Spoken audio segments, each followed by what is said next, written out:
O Samoa, ale Samoa Entertainment TV mai pia o si mai lau whaafonga. Wa watoi nei se whaasea aloa ia mai le mtanga aluenga o leo mo whale pui ile ofisa o le lo ia sili. Whaasanga ile mtanga aluenga ma le pulenga o whaamsinonga. Ma tuua ia i se tasi o le stala si ni o le whaamsinonga. Ona o lana whaatananga na tatala i tua le li o Rodney Crichton.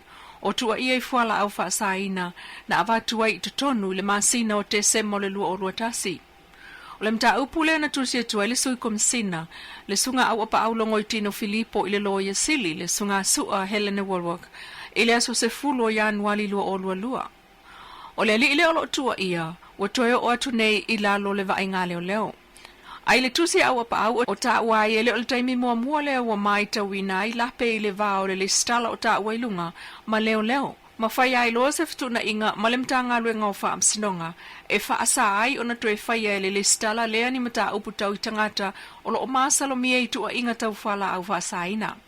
O le masina taluai na tau sanga inai e le mtanga aluenga ma le pulenga o whaamsinonga le li poti atoa i le mea na tupu e pe on whaamao nia le sunga au mua Ronnie Ferretti o le sui officer sili i na uaf silngia le Geopolinsia peitai. Ele imanuia tau mo whainga e fsota i atu le stala. O le mana onga o le sui komisina o leo i lana tusi i le loa ia sili e tanga e ana il whaale tonu. Ai o se fofo ia i tua inga wa mionga o naile o atangi ai se tūlanga whaatua ina o le whaamsinonga. Ua umia fo ia tātou talafou fitalia inga i lunga o imeli. I le vā o le sui whaamasino sili.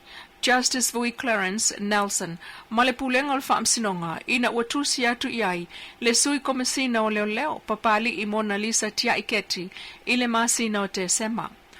O ta otua ia tunga lunga o na tangata ua tatala itua na mo lia whaatasi, ma leisi to ofitu i tua ingo fuala au whaasaina, mai sa tau fia i lalo le vainga leo, e o ane lava ilea so tolu tasi o Januari lea na vala a waila to mata upu, peitai.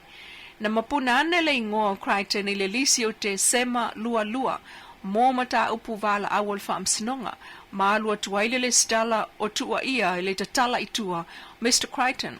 Ai o ta uele sui komisina, o whaamao ni atu ele ofisa o le loia sili, e le i whaatala noa ina le whaamsinonga se talo sanga e tatalai i tua. I le tusi o Justice Nelson, i le pulenga mtanga luenga o whaamsinonga, paula na mata upu le solus fulu o te sema, o le whai unga na ia whaia, ai le i o atu se tala whaatatau, i se talo sanga, mo le tatala i tua o seisi. Ma ia whautua ina ai sui ofisa silon tanga ruenga o whaamsinonga e tangai, i le mata upu le matoe longo atu i se taunu unga. O ta ua le sunga palii, wa le whaatasi o na o latu o vatu le nei mata upu, i le mtanga ruenga o whaamsinonga. Ua taliai nei le tau sanga le sunga afualo fau mui Daryl Mapu o sapapali i manu ufou. E tau latu ilana lo ia e tatala ia i tua. O afualo malaisi tangata lea na maua whaatasi e leo le whaleo afualo i nuu le taimiolus whainga. Mai ta wina e onga molianga o le toalua lea e au i whaasalanga whaafale puopui tua inga o whala au whaasaina. Na mawai e leo le aisa e tasi te sima leo no kalama, lua paipa e ulai le aisa, wa upenga malosi, e peo le la au malosi umi, pupu mo le whana komeki. Ua tatalai fo itual tamaita ile na maua whaatasi la ua i lalo tuunga whaapitoa. O tuunga ua talai tua afualo e au fiai, le ave ona pepa malanga il official whaamsinonga. Mole le stala ia whaia se tau finga whaale tu la fono ele mwhaia na malanga i fafo. Totongi le fitu afe 5 se lau tala wha leo.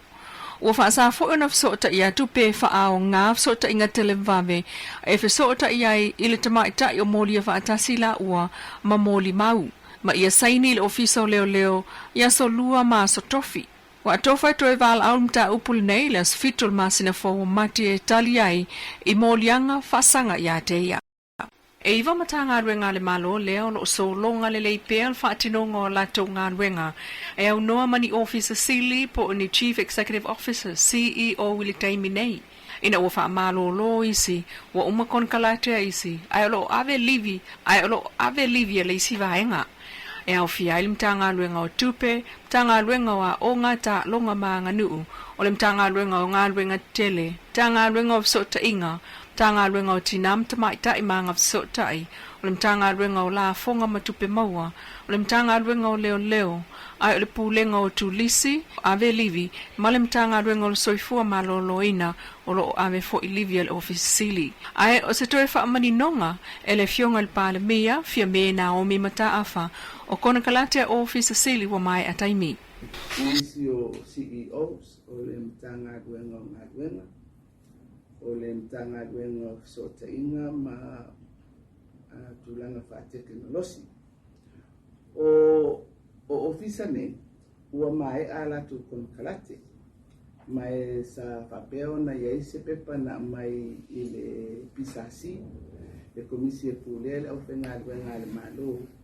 E teo ala tu kon kalate wha wau. Ona ole a uma le taimi. Ai peitai. Ole ele I mai a ona whanga solo. Ia le tūlanga masani o whasalango tuwhinga ia. Pe ona silifia te tolu tau sanga. Ia kon kalate. Ia mwhapea ona whasalalau. Ona toi whaiaile o whiliwhilinga mo tuwhinga nei. O le maula le pisasi. Ona ua tuai le whanga solonga o whasalalau. Ia mai au ona iai se whainga e whamautu inai ia ngā luenga fo I lea pasenga. Ia na mai iai se mau e whaile variation toi teu ia kon kalate whaawau. Se ia mai ia whai ungo whiliwhilinga I whasalaunga ia o whanga solo. Tangi e whai unga minista e ana matanga ruenga a umaloa le kon kalate a le CEO on wha awa waile le sui CEO a o tali ai wha salalaunga wa wanoa. Wa ngā whai nei le fionga le minista o tupe, sunga mulipola ana losa ale moli o. Mamatafa yoi o le taiala 5 tausanga le fas wha tuatua le tua Samoa utasi mo le lumana imanuia o Samoa. Le taiala mo le lumana imanuia o Samoa. Mo le 5 tausanga. Wana o se tusi. Lo tuu iai mawhawhaunga. Lau te tele o whainga ngāna whau. Ngāna wa aina tau la. Ma le whaamoi moi. Ina ia awane I avea wana o se tusi o mawhawhaunga. Ai ia avea o se tusi. Ia avea pia ma wa aina tau la. O se whaamanatu pia. O se tau whamawhanu. O se whaamaite o se tau la mama. Ai o e mea pito siki o na tāua. Ia tupu. Ia tino mai. Ma ia iaia ka tau una. Ia ausia e lumanai manuia o tamata umo Samoa. O e whatino ina ne mawhawhau. O le tāu o tātou. A mata wai le whiu mata mai tai pāle mia malana kabineta. O tāna wera uma. O tātou pāanga o wanga le mai. O tamata nuu. O tamata pai pisinisi tu maoti. O tamata umo Samoa. Ia, o ngā wema leo tuina mai. Ia, o le otina o le lipini. Ia, o le whailonga. O le atoanga le nā o mawhawhau. Ai o le tiki ina ma le tulore manana. Ma le whaanini ina. Ma waila ina. O loo moli atu waise pe auta o moli. E le mawhaia ma whaatino le mawhawhau na lau te. Se e longa o wha o io. Io na mae na iti. E e tato potu e 5. Ia o te wala au whaaloalo atu. I rea whionga tana te pālu mia manu kabinet. Ia whiwhia o mai e. Ia wa umo anu tāpina. Unga ka kowe a te mea. Tato te oti alo a ia tato wipini. A mata I tato tai au. Mai whaaloalo. Peitai. O vainga tau lai masini au tu o le tusi taiala. Na sauno ai le whionga le pāle mea. Whionga fia me Naomi mata afa. E mo mia le tātou ngā rue so tau au I tutunu o nuku mawhiwana. O le whiwhaso ai, mare ngā rue whatasi. Ai maisi o le lotu o tasi. e talo tele e le nofu whaafani, ma le whaara so e ina o membia e tutonu o kato ma whiwana. E mana o mea e whaina whapaara ma losi, a sui unga o wa e na moti, ma a tato pa anga mai whafu, o le tato tu whatasi. E no whai e o le tato whausia se ala, e ana i le wha mausari ina, o le wha tupura ia, o le tonawa aina na whatau nei. O le taiala nei ti lano sa, o loo whamatala mai, o loo whamatala mai ai, taiala au tu e lima. Mua, whaalereia le atina enga, o le sofiwanga la tira. Lua, alau tine ina o te mawaina manafata umi. Tolu, saunga le ru, ma whaatua tua ino, o pūlenga le. Lona wha. O le sisi o mana, mana pupuia, o swino o le tau. Ma le lona lima, tu ranga i ngā ruenga ale malo, mati nā i tene. O te iala au tasi nei, key strategic outcomes. O loo whamai rio mai ei tu ranga i vai na whamua, key priority areas. Vai na ua ame i ai i whataua, ai maisi, o taunu unga o fufuina, expected outcomes. O atina e mole e soifwanga lau tero tangata, o loo pito i unga, i le whaatatianga o tau mwhenga al tātou mālo. Whaatasi ai na mwhausi ai na wala fua, e si iti ai a gaba, ma le to mai. Whaiti itia i tūlanga male ale o le soifwanga, ma le anga ba atutusa i a wanoa e maua mai i le tātou mālo. O le whaalauiloa na whaia le mautafono le malo le tate i songi, mai na whaatumulia i malo wala aulia e au fiai Minister Carpeneta, le vaenga o whaipule o le mauta, sui o malo au whaatasi, malo saina, tangata whainga ruenga mai mtanga ruenga mwhalapo ptonga le malo, o pa anga mai afiu anga mwhalapo tonga tuma oti, ai o le vasenga o Tulimatala.